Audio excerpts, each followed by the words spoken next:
Bawat kabataang Pinoy ay may karapatan para mag-aral. Mayaman man o mahirap, pantay-pantay lang dapat tayo sa pag-aaral.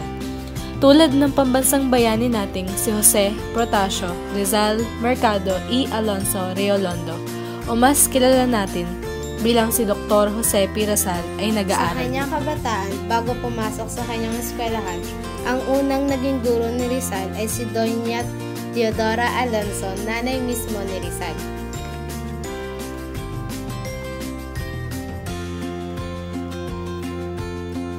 Pagdadasal, mga gawi at gawain sa bahay, alpabeto,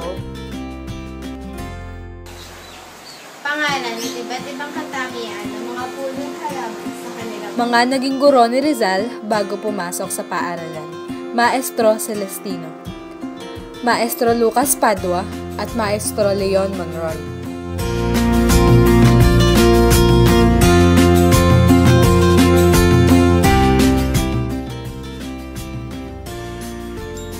Si Rizal ay hindi nalalayo sa mga kabataan ngayon.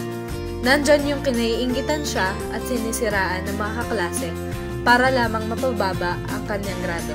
Napapagalitan din siya ng kanyang mga guro dahil sa mga kaklase. Nilisan ni Rizal ang pag-aaral sa Binyan noong Disyembre 1870 pagkatapos ng halos 1.5 taon.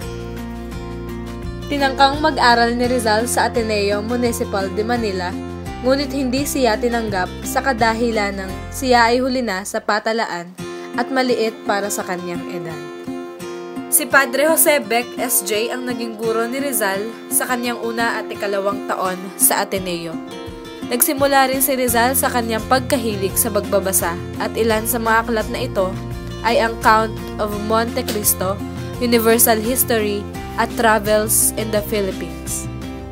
16 na taong gulang nang si Rizal ay pumasok sa Universidad ng Santo Tomas. Kumuha siya ng kursong Filosofiya y Letra. Si Padre Pablo Ramon S.J. ang hiningan niya ng payo para sa kukuning kurso. Marami rin siyang sinalihang patimpalak tulad ng Liceo Artistiko Literario at nagtayo din siya ng samahang Kompanyerismo. Sa Universidad Central de Madrid, kumuha ng kursong Medisina, Filosofiya at Pagsulat si Rizal. Nag-aral ng mga wikang Pranses, Aleman at English.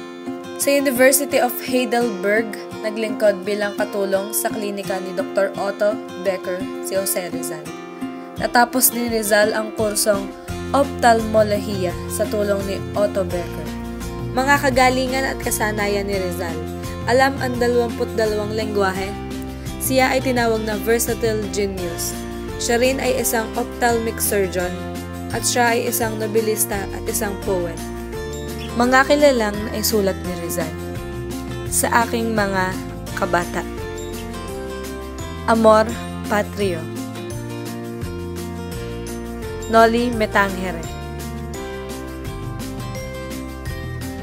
El Filibusterismo. Ultimo Adios. Isang napakagandang pribilehiyo sa bawat isa sa atin ang makapag-aral. Dapat natin itong bigyan ng importansya dahil sa bawat aral na tatatak sa puso at isipan natin ay hindi kayang nakawin ng iba. At ito ang nagbibigay daan sa atin sa mas magandang kinabukasan. Sa kabila ng kahirapan, marami sa mga Pilipinong estudyante ang talaga namang nagpapakahirap at nagsisikap para makatapos. Pero tayo naabot kamay na ang lahat, sinasayang natin. Kaya habang malakas pa ang ating mga magulang, atin itong sulitin at bigyang halaga. Ano mo ba pinapahalagahan ang pag-aaral mo? Gaano mo sineseryoso ang lahat? Naibabalik mo ba lahat ng binigay ng mga magulang mo sa'yo? Sana'y maging inspirasyon sa ating lahat ang pag-aaral mo.